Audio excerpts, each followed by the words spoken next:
In today's video, I'm going to show you how you can add Google Map to your WordPress website. So first of all, I'm going on Google Map. Then I want to add a link, this restaurant I want to add to my WordPress website. This is only for example. So just click on share button. Then click on embed map. Then copy HTML code. So now just click on WordPress. So I'm going on WordPress dashboard. So just click on post or page.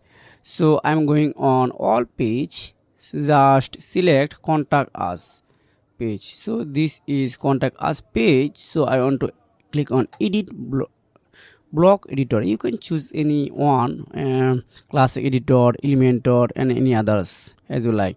So just click on add block. Then here are type custom HTML.